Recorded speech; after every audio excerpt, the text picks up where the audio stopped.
Hi friends, എല്ലാവർക്കും great eagle ടെക്കിൻ്റെ Mallu market profile pre market റിപ്പോർട്ടിലേക്ക് ഏവർക്കും സ്വാഗതം.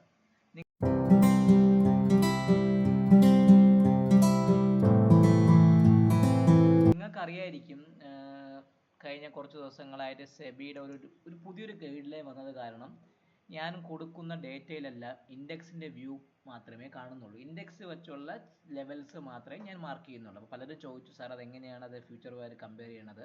നിങ്ങൾ ആ ഇൻഡെക്സിലെ ലെവലിനെ മാർക്ക് ചെയ്ത് വെച്ചിട്ട് സ്പോട്ട് വെച്ച് നിങ്ങൾ കുറച്ചും കൂടെ ഈസി ട്രേഡ് ചെയ്ത് പഠിക്കുക. കാരണം വേറൊന്നും കൊണ്ടല്ല, പുതിയ റൂള് പ്രകാരം എനിക്ക് ആ ഒരു രീതിയിൽ മാത്രമേ പറയാൻ പറ്റുള്ളൂ. അപ്പോൾ ഞാൻ ഈ പറയുന്ന കാര്യം നമുക്ക് കറക്റ്റ് അല്ല എങ്കിൽ നിങ്ങൾക്ക് കുറച്ചും കൂടെ രീതിയിലൊരു പ്രയോജനം കിട്ടില്ല. അപ്പോൾ അതുകൊണ്ടാണ് ഞാൻ ഇൻഡെക്സിനെ വച്ച് നിങ്ങളുടെ അടുത്ത് പറയുന്നത്. സോ അത് ദയവായി ഒന്ന് അഡ്ജസ്റ്റ് ചെയ്യാൻ ശ്രമിക്കുക. സോ എല്ലാവർക്കും അറിയാം, ഞങ്ങളുടെ ട്രിവാൻഡ്രത്ത് നമ്മുടെ മാർക്കറ്റ് പ്രൊഫൈലും നമ്മുടെ ട്രേഡേഴ്സിൻ്റെ ഒരു ഫ്ലോർ തുടങ്ങിയ കേസ് ഞാൻ നിങ്ങളടുത്തൊക്കെ പറഞ്ഞിട്ടുണ്ടായിരുന്നു. നമുക്കിവിടെ ട്രേഡിങ്ങിൻ്റെ ആൾക്കാരൊക്കെ ട്രേഡ് ചെയ്യാൻ വേണ്ടിയിട്ടും ബാക്കിയുള്ള കാര്യങ്ങൾക്കെല്ലാം വേണ്ടിയിട്ട് നമുക്കൊരു ട്രേഡേഴ്സിൻ്റെ ഒരു ഹബ്ബ് നമ്മൾ ട്രിവാൻഡ്രത്ത് സ്റ്റാർട്ട് ചെയ്തിട്ടുണ്ട്. അപ്പോൾ അതിൻ്റെ കുറച്ച് വർക്കുകളൊക്കെ നടക്കുന്നുണ്ടായിരുന്നു. ഇന്നലത്തെ വീഡിയോ എനിക്ക് പോസ്റ്റ് ചെയ്യാൻ പറ്റാത്തത്. സോ അതിലൊരു ക്ഷമ ചോദിച്ചുകൊണ്ട് എൻ്റെ മാർക്കറ്റ് പ്രൊഫൈലിൻ്റെ വ്യൂവിലേക്ക് നമുക്ക് കടക്കാം. അപ്പോൾ അതിനു മുമ്പ് ഇന്ന് വൈകിട്ട് നമ്മുടെ എക്കണോമിക് കലണ്ടർ പ്രകാരം അമേരിക്കയിൽ കുറച്ച് ഡേറ്റാസ് ഒക്കെ വരാനുണ്ട്. അതായത് നമ്മുടെ പറയുകയാണെങ്കിൽ ISM നോൺ മാനുഫാക്ചറിംഗ് ഇൻഡെക്സിനെ കുറിച്ചുണ്ട്, സർവീസസ് PMI കുറിച്ച് വരാനുണ്ട്, ട്രേഡ് ബാലൻസ് വരാനുണ്ട്. അതുകൂടാതെ S&P ഗ്ലോബൽ സർവീസസ് PMI കുറിച്ച് വരാനുണ്ട്. വൈകിട്ടൊക്കെ ആകുന്ന സമയത്ത് അത് കഴിഞ്ഞ ശേഷം നമ്മുടെ ടൊബാക്കോ സെയിൽസ്, ഇങ്ങനെ കുറച്ച് ഇമ്പോർട്ടൻ്റ് ആയ കുറച്ച് ഡേറ്റാസ് ഒക്കെ വൈകിട്ട് രാത്രി 9 മണിക്ക് മുമ്പേ അമേരിക്ക മാർക്കറ്റിലൊക്കെ വരാനുണ്ട്. അപ്പോൾ ആ ഡേറ്റയൊക്കെ എങ്ങനെ പെർഫോം ചെയ്യുമെന്ന് കൊണ്ടായിരിക്കും നമ്മുടെ പൊതുവെയുള്ള നമ്മുടെ മാർക്കറ്റിൽ പെർഫോം ചെയ്യുന്നത്. ഇന്നലെ നിങ്ങൾ നോക്കുമ്പോൾ അറിയാം, നിഫ്റ്റി ഇന്നലെ ഒരു ന്യൂട്രൽ സ്ട്രീം അപ്പായിരുന്നു. വൺ സൈഡ് കിട്ടില്ല, ഒരു മൊമെന്റ് കിട്ടിയ ദിവസമായിരുന്നു. ഇടയ്ക്ക് ഒരു ഡിപ്പ് വന്നു. ചൈനയുടെ താരിഫ് തിരിച്ച് അമേരിക്കയ്ക്ക് കൊടുത്ത പണി കാരണം ഒരു ഡിപ്പ് വന്നെങ്കിൽ കൂടി ആ ഡിപ്പെല്ലാം കവച്ച് വെച്ചുകൊണ്ട് തിരിച്ചൊരു കയറ്റം നിഫ്റ്റി കയറ്റി പോയായിരുന്നു. ബാങ്ക് നിഫ്റ്റി ഇന്നലെ നോക്കുകയാണെങ്കിൽ ബാങ്ക് നിഫ്റ്റി നല്ല ബുള്ളിഷ് മൊമെന്റ് തന്നെ തന്നത്. നമ്മൾ തിങ്കളാഴ്ചത്തെ വീഡിയോ പറഞ്ഞ പോലെ ചൊവ്വാഴ്ചത്തെ ടാർഗറ്റുകളെല്ലാം തന്നായിരുന്നു. അതിന് മുകളിലോട്ട് പോയായിരുന്നു. അതിന് മുകളിൽ തന്നെ പോയി തന്നെയാണ് ക്ലോസ് ചെയ്തത്. ഇന്നും നമ്മൾ നോക്കുകയാണെങ്കിൽ ബാങ്ക് നിഫ്റ്റി ഒരു ഗ്യാപ്പ് അപ്പ് ഓപ്പണിംഗ് ചെയ്തതിനു ശേഷം ആ ഒരു ഭാഗത്ത് തന്നെ കിടന്ന് കളിക്കുകയായിരുന്നു. നിഫ്റ്റി ഗ്യാപ്പ് അപ്പ് ഓപ്പണിംഗ് ചെയ്തതിനു ശേഷം താഴോട്ട് ലാസ്റ്റ് ഒക്കെ ആയപ്പം സെല്ലിങ് താഴേക്ക് വന്നൊരു സ്പൈക്ക് ക്ലോസിങ്ങിലാണ് നിഫ്റ്റി ഇന്ന് വന്നിരിക്കുന്നത്. മാർക്കറ്റ് പ്രൊഫൈൽ പ്രകാരമുള്ള ലൈറ്റ് സ്പൈക്ക് ക്ലോസിങ്ങിലാണ് നിഫ്റ്റി അവസാനിച്ചിരിക്കുന്നത്. അപ്പോൾ ചുരുക്കി പറഞ്ഞ ഒരു നോർമൽ ഡേ സ്ട്രക്ചർ ആയിരുന്നു ഇന്ന്. പൊതുവെ ഉറക്കം തൂങ്ങിയ ഒരു മാർക്കറ്റായിരുന്നു ഇന്ന് കഴിഞ്ഞു പോയിക്കൊണ്ടിരുന്നത്. സോ നമുക്ക് നോക്കേണ്ടത് ഈ വരാൻ പോകുന്ന വെള്ളിയാഴ്ച ഫെബ്രുവരി 7-ാം തീയതി RBIയുടെ ഔട്ട്കം വരെയാണ്. അപ്പം റിസർവ് ബാങ്ക് പലിശ നിരക്ക് കുറയ്ക്കുമോ, അങ്ങനെയുള്ള എല്ലാ കാര്യങ്ങളും നമ്മുടെ മാർക്കറ്റിൽ റൂമേഴ്സ് ഇങ്ങനെ നടന്നുകൊണ്ടിരിക്കുന്നത്. അപ്പോൾ അത് കുറയ്ക്കുമോ ഇല്ലെന്ന് അറിയാൻ പറ്റില്ല. പുതിയ ഗവർണർ വന്നതിന് ശേഷമുള്ള ഒരു മീറ്റിംഗ് കംപ്ലീറ്റ് ഒരു മീറ്റിംഗ് ആണ്. കഴിഞ്ഞ പ്രാവശ്യം പുള്ളി ചാർജ് എടുത്തതിന് ശേഷമാണെന്ന് പറഞ്ഞത്. പക്ഷേ ഇപ്പം പുതിയൊരു ഗവർണർ വന്നതിന് ശേഷമുള്ള ഒരു കംപ്ലീറ്റ് മീറ്റിംഗ് ആണ്. അപ്പോൾ അതിനുശേഷം പ്രസ് കോൺഫറൻസ് കാണും. ഇപ്പോൾ PC-യിൽ അദ്ദേഹം എന്ത് പറയുമെന്ന് അറിഞ്ഞുകൂടാ. അദ്ദേഹത്തിൻ്റെ കേപ്പബിലിറ്റിയെ കുറിച്ച് ആർക്കും അത് പൊതുവെയുള്ള മാർക്കറ്റ് സ്ട്രീറ്റ് ട്രേഡേഴ്സിന് ഒന്നും അറിഞ്ഞുകൂടാ. അപ്പോൾ അതെല്ലാം വ്യക്തമാകുന്ന രീതിയിലുള്ള ഒരു 7th അതൊരു ട്രയൽ റൺ രീതിയിലേക്ക് മാർക്കറ്റിൽ ആ ന്യൂസ് വരാൻ പോകുന്നത്. അപ്പോൾ RBI പലിശ നിരക്ക് കുറയ്ക്കുകയോ, ഇതൊന്നും എൻ്റെ കയ്യിലോ നിങ്ങളുടെ കയ്യിലുള്ള കാര്യമില്ല. അത് കുറയ്ക്കുമെന്ന് നമുക്കറിയാൻ പറ്റും. പൊതുവേ ഒരു കുറയ്ക്കുമെന്നൊരു ചിന്ത മാർക്കറ്റിൽ ഇപ്പം നടക്കുന്നുണ്ട്. RBI 0.25 ഇൻട്രസ്റ്റ് റേറ്റ് കുറയ്ക്കുമെന്നും, അത് ലിക്വിഡിറ്റിക്ക്, കാരണം മാർക്കറ്റിൽ ലിക്വിഡിറ്റിയുടെ ഒരു ഇഷ്യൂ ഉള്ളതുകൊണ്ട് അവരെ RBI കുറച്ച് ബോൺസ് ഒക്കെ കുറച്ച് പർച്ചേസ് ഒക്കെ ചെയ്തായിരുന്നു കഴിഞ്ഞ ഈ ഒരു മാസം. അപ്പോൾ അത് ആൾറെഡി അത് ഇൻഡിക്കേറ്റ് ചെയ്യുന്നത് they are ready to cut the interest rate. അതൊരു ഹൈൻ തരാണ്, ഒരു ഹിന്റ് തന്നുകൊണ്ടിരിക്കുകയാണ് RBI. അപ്പം അത് പ്രകാരം എന്തെങ്കിലും ഒരു ചെറിയൊരു RBI പലിശ കുറയ്ക്കുകയാണെങ്കിൽ മാർക്കറ്റ് അത് ആൾറെഡി 0.25 ആണെങ്കിൽ അത് ഡിസ്കൗണ്ട് ന്യൂസ് ആണ്. അതിന് മുകളിൽ RBI കുറയ്ക്കുമെങ്കിൽ മാർക്കറ്റ് വീണ്ടും കയറി പോകാനും ഇല്ല. 0.25 സ്ഥാനത്ത് കുറച്ച് 0.15 മാത്രമേ കൊടുക്കുന്നുണ്ടെങ്കിൽ അത് വേണമെങ്കിൽ ചെറിയൊരു പ്രോഫിറ്റ് ബുക്കിംഗ് വരാനുള്ള ചാൻസ് കൂടുതലാണ്. ചുരുക്കി പറഞ്ഞാൽ ഈ RBIയുടെ ന്യൂസ് പ്രകാരമുള്ള ഒരു മൊമെന്റം മാർക്കറ്റിൽ തരാനുള്ള ചാൻസ് വളരെ കൂടുതലാണ്. പ്രത്യേകിച്ച് ബാങ്ക് നിഫ്റ്റിയിലും അതിൻ്റെ ഒരു മൊമെന്റ് വരാനുള്ള ചാൻസ് വളരെയധികം കൂടുതലാണ്. അപ്പോൾ നാളെ വ്യാഴാഴ്ച നമ്മുടെ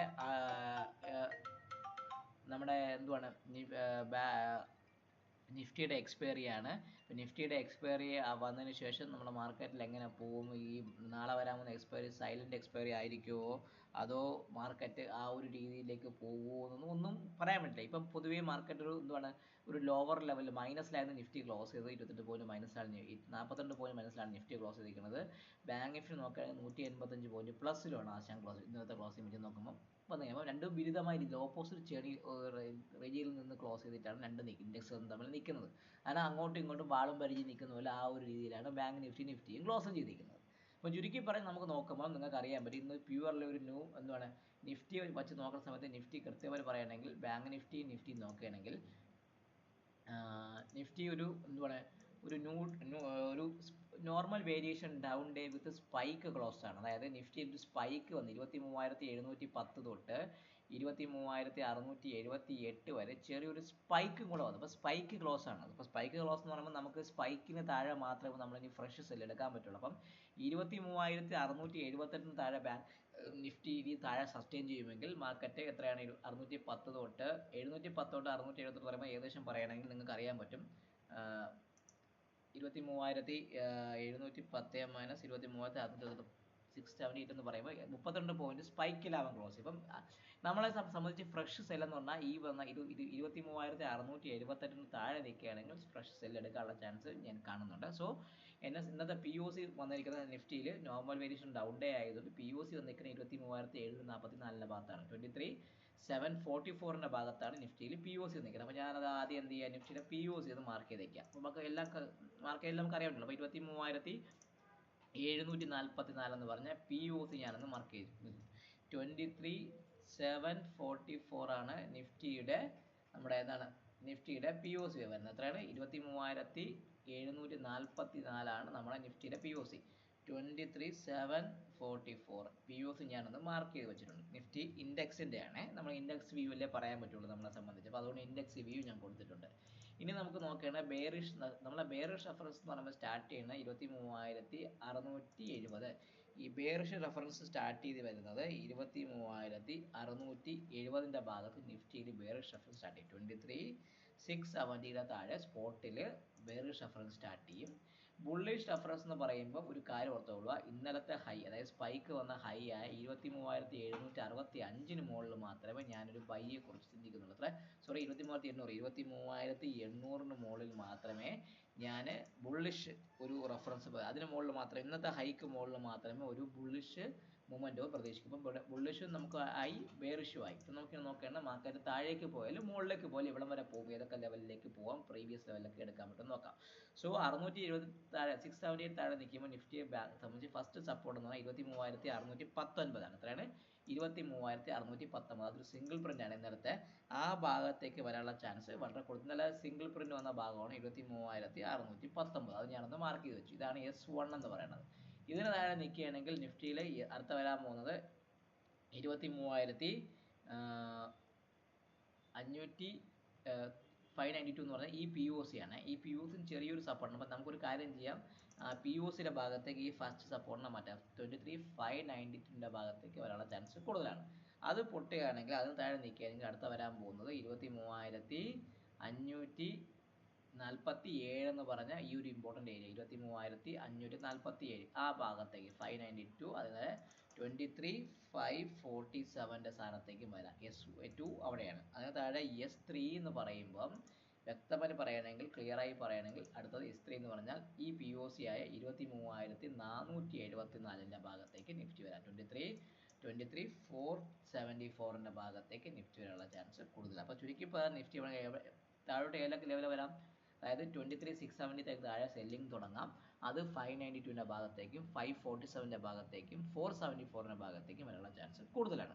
ഇനി പറഞ്ഞു 800 മുകളിൽ നിന്നാൽ മാത്രമേ ഈ ഒരു ബൈനെ കുറിച്ച് നിങ്ങൾ ചിന്തിച്ചാൽ 800 മുകളിൽ ബൈ നിൽക്കുകയാണെങ്കിൽ ഒരു 820 ഒരു ചെറിയൊരു റെസിസ്റ്റൻസ് ആണ്. ഈ 820 POCക്ക് മുകളിൽ മാത്രമേ ഒരു ബൈ എടുത്ത്. അപ്പോൾ 23,820 എന്നെ സംബന്ധിച്ചുള്ള ബുള്ളിഷ് റെഫറൻസ്. സ്പോട്ട് അതിന് മുകളിൽ നിന്നാൽ മാത്രമേ നിങ്ങൾ ബൈയെ കുറിച്ച് ചിന്തിച്ചാൽ മതി. അതിന് മുകളിൽ നിൽക്കുകയാണെങ്കിൽ എങ്ങോട്ട് പോവാം, ഫസ്റ്റ് ടാർഗറ്റ് ഈ പറഞ്ഞ സിംഗിൾ പ്രിന്റ് 878. ഫസ്റ്റ് ടാർഗറ്റിലാണ് 23,878 എന്ന് പറഞ്ഞ ഭാഗത്തേക്ക് പോവാം. അതാണ് എന്നെ സംബന്ധിച്ചുള്ള R1. എത്രയാണ് അതാണ് R1. ഞാൻ അത് മാർക്ക് ചെയ്ത് വെച്ചു. R1 ഇത് മാർക്ക് ചെയ്ത് വെച്ചു. ഇനി അടുത്ത് നോക്കേണ്ടതാണ് നമുക്ക് R2. എന്താണ് R2? R2 ഇവിടെ വരും. അതിന് മുകളിൽ നിൽക്കുകയാണെങ്കിൽ R2 23,908. ഇത് രണ്ടും നിങ്ങൾക്ക് അറിയാം 6th ജാനുവരിയുടെ സെല്ലറാണ്. 23,000 R2 എന്ന് പറയുമ്പോൾ 23,908. ഇത് രണ്ടും ഒരു ഇമ്പോർട്ടൻ്റ് ഏരിയയാണ്. ഇതിന് മുകളിൽ മാത്രമേ ഒരു ഒരു ഒരു ഒരു ഡിസിസീവായ ഒരു ഡിസിഷൻ നമുക്ക് എടുക്കാം. ഒരു ഡിസിസീവ് മൂവ്മെൻറ്റുകളുടെ ചാൻസ് കൂടുതലായിരിക്കുള്ളൂ. ഇപ്പോൾ 23,908 അതിന് മുകളിൽ നിൽക്കുകയാണെങ്കിൽ നിങ്ങൾക്ക് ഓർത്തുകൊള്ളുക 24,000 മുകളിലൊക്കെ നല്ല രീതിയിൽ പോകും. 24,270 വരെ നിഫ്റ്റിക്ക് പോകാനുള്ള ചാൻസ് സ്പോട്ടിൽ വളരെ കൂടുതലാണ്. പക്ഷേ in between there is a 24,000ൻ്റെ ഒരു ചെറിയൊരു R3 കൂടെ വച്ചേക്കുക. സ്പോട്ട് ഒരു ബിഗ് റൗണ്ട് നമ്പർ ആയതുകൊണ്ട് അത് BR എന്ന് പറയും, ബിഗ് റൗണ്ട് നമ്പർ ആയതുകൊണ്ട് ഞാൻ അവിടെ ഒരു R3 വെച്ചു. ഇവൻച്വലി നിങ്ങളെ മനസ്സിൽ എപ്പോഴും ഓർത്തേക്കുക 23,908 മുകളിൽ നിഫ്റ്റി നിൽക്കുകയാണെങ്കിൽ 24,270 വരെ പോകാനുള്ള ചാൻസ് നിഫ്റ്റിക്ക് വളരെയധികം കൂടുതലാണ്. അത് നമ്മളെ സംബന്ധിച്ച് വളരെയധികം ഇമ്പോർട്ടൻ്റ് ആയ ഒരു ഏരിയയും കൂടെയാണ്. അപ്പോൾ നിങ്ങളെ മനസ്സിൽ വ്യക്തമായിട്ട് അത് മാർക്ക് ചെയ്ത് വയ്ക്കുക. ബാക്കി നമുക്ക് ട്രേഡിങ്ങിൻ്റെ ആക്ഷനിലേക്ക് കിടക്കാം. അപ്പോൾ RBI ഈ നാളെ മിക്കവാറും ചെറിയൊരു ഈ ഒരു as per the neutral extreme profile വെച്ച് നോക്കുകയാണെങ്കിൽ ആ ദിവസം PUCയുടെ ഭാഗത്തേക്ക് ടെസ്റ്റ് വളരെയധികം പോസിബിളാണ്. എന്നെ സംബന്ധിച്ച് നാളെ നമ്മൾ 670 പൊട്ടാനുള്ള ചാൻസ് കൂടുതലായിരിക്കും. അത് പൊട്ടുകയാണെങ്കിൽ 592ൻ്റെ ഭാഗത്തേക്ക് വരാനുള്ള ചാൻസും സ്പോട്ടിൽ ഇൻഡെക്സിൽ വളരെയധികം കൂടുതലാണ്. ഇനി നമുക്ക് നോക്കേണ്ട ബാങ്ക് നിഫ്റ്റി. നമ്മുടെ ഏറ്റവും വലിയ മൈറ്റി ബാങ്ക് നിഫ്റ്റിയുടെ ബാങ്ക് നിഫ്റ്റി നിങ്ങൾ നോക്കുകയാണെങ്കിൽ ബാങ്ക് നിഫ്റ്റി കൃത്യമായിട്ട് പറഞ്ഞ ആശാൻ എന്താണ് ഒരു നോർമൽ പക്ക ബാലൻസ് ദിവസമായിരുന്നു ആശാൻ. ഇന്നത്തെ POC വന്നിരിക്കുന്നത് 50,370 ഭാഗത്ത്. ആ ഭാഗത്തൊക്കെ തന്നെയാണ് ആശാൻ കിടന്ന് കളിച്ചിട്ടുള്ളത്. അപ്പോൾ 50,000 POC വന്നിരിക്കുന്നത് 50,370 5370യുടെ ഭാഗത്താണ് ആ ബാങ്ക് നിഫ്റ്റിയുടെ POC നിൽക്കുന്നത്. അത് ഞാൻ മാർക്ക് ചെയ്ത് വെച്ചു. അതിന് ആ POCക്ക് ഒരു വളരെ ഇമ്പോർട്ടൻ്റ് ആണ്. കാരണം ബാക്കിയുള്ളതൊക്കെ എന്തുവാണ് ബാങ്ക് നിഫ്റ്റിയിൽ വളരെ ഇമ്പോർട്ടൻ്റ് ആയ ഒരു ഏരിയയും കൂടെ ആയതുകൊണ്ട് ഞാനത് കൃത്യമായിട്ടൊന്ന് മാർക്ക് ചെയ്ത് വെച്ചാൽ നമുക്ക് രക്ഷയില്ല. അപ്പം 50,370 50,370 നമ്മുടെ POC. അത് ഞാൻ ഡിലീറ്റ് ചെയ്ത് കളഞ്ഞത് വേറെ ഒന്നുമല്ല, പഴയ ലെവൽസ് കിടന്നതാണ്. സോ ഇനി നമുക്ക് നോക്കേണ്ടത് ബുള്ളിഷും ബെയറിഷും ലെവൽ അതൊക്കെയാണ്. അപ്പം ബാങ്ക് നിഫ്റ്റി നിങ്ങൾ നോക്കുമ്പം ബുള്ളിഷ് എന്ന് പറയുമ്പോൾ ഇന്നത്തെ ഈ ഒരു ഏരിയ 50,514 മുകളിൽ 15 മുകളിൽ മാത്രമേ ബൈ ഉള്ളൂ. പുറത്തുള്ള 50,515 50,515 മുകളിൽ മാത്രമേ സ്പോട്ടിൽ ഒരു ബൈ ഉള്ളൂ. അപ്പോൾ ഞാൻ അവിടെ വച്ചു. ഇൻഡെക്സിലെ ബൈ അവിടെ അതിന് മുകളിൽ മാത്രമേ ഉള്ളൂ. ബുള്ളിഷ് റെഫറൻസ് എന്ന് പറയുമ്പം 50,515 അത് ഞാൻ കൃത്യമായിട്ട് വച്ചിട്ടുണ്ട്. കണ്ടല്ലോ, നിങ്ങളത് വ്യക്തമായിട്ട് കണ്ടു. ഇനി അടുത്ത് നോക്കേണ്ടത് ബെയറിഷ് റെഫറൻസ്. ബെയറിഷ് റെഫറൻസ് എന്ന് പറയുമ്പോൾ ബാങ്ക് നിഫ്റ്റിയെ സംബന്ധിച്ച് നോക്കുകയാണെങ്കിൽ ഒരു കൃത്യമായിട്ട് പറയുകയാണെങ്കിൽ ഈ ഒരു ന്യൂട്രൽ ഇന്ത്യ ആയിരുന്നത് കൊണ്ട് അവനെ സംബന്ധിച്ച് ഈ ഒരു ലെവൽ 50,208 താഴെ വേണമെങ്കിൽ നിങ്ങൾക്കൊരു സെല്ലിങ് എടുക്കാം. 50,208 50 ബെയറിഷ് റെഫറൻസ് എന്ന് പറയുമ്പം 50,200 5200 താഴെ ബാങ്ക് നിഫ്റ്റിയിൽ ഒരു സെല്ലിങ്ങും സ്പോട്ടിൽ എടുക്കാനുള്ള ചാൻസ് കൂടുതലാണ്. അത് ഞാൻ മാർക്ക് ചെയ്ത് കളർ വെച്ച് മാർക്ക് ചെയ്തു. ഇനി 50,515 മുകളിൽ നിൽക്കുകയാണെങ്കിൽ ഇങ്ങോട്ട് പോകും. അത് ഫസ്റ്റ് ആയ രീതിയിൽ പോകണമെങ്കിൽ 50,753 വരെ പോവാം. ഫസ്റ്റ് എന്ന് പറയുമ്പോൾ 50,753 50,753ൻ്റെ ഭാഗത്തേക്ക് പോവാം. ഇതാണ് എന്നെ സംബന്ധിച്ചുള്ള R1. ഞാനത് മാർക്ക് ചെയ്ത് വെച്ചു കുറച്ചും കൂടി ഈസി ആയിട്ട്. അതിന് മുകളിൽ R2 എന്ന് പറയുമ്പം അതിന് മുകളിൽ നിൽക്കുകയാണെങ്കിൽ അത് കൃത്യമായി പറയണമെങ്കിൽ 50,945 R2 എന്ന് പറയുമ്പോൾ 50,945ൻ്റെ ഭാഗത്തേക്ക് പോകും. ഇതിന് മുകളിലുള്ള ഒരു മൂവ്മെൻറ്റ് ഞാൻ നാളത്തേക്ക് പ്രതീക്ഷിക്കുന്നില്ല. കാരണം നാളെ RBI മറ്റന്നേ ആയതുകൊണ്ട് വേണമെങ്കിൽ മാർക്കറ്റിന് ഈ ഭാഗത്ത് കിടന്ന് കളിക്കാനുള്ള ചാൻസ് കുറച്ച് കൂടുതലാണ്. സോ ഇനി താഴോട്ടുള്ള ലെവൽ നോക്കുമ്പോൾ നമുക്ക് താഴേക്ക് വേണം. കാരണം ബാങ്ക് നിഫ്റ്റി നോക്കുമ്പോൾ 50,200 പൊട്ടുകയാണെങ്കിൽ ബാങ്ക് നിഫ്റ്റിയുടെ ഫസ്റ്റ് ടാർഗറ്റ് എന്ന് പറയുമ്പോൾ 50,015 ആണ്. 50,015ൻ്റെ ഭാഗം അവിടെ നല്ല ബാങ്ക് നിഫ്റ്റി കയറിയത്. സോ 50,015ൻ്റെ ഭാഗത്തേക്ക് പോവാം. ഒരു S1 എന്ന് പറഞ്ഞ ആ ഒരു ഇമ്പോർട്ടൻറ്റ് ലെവലാണ്.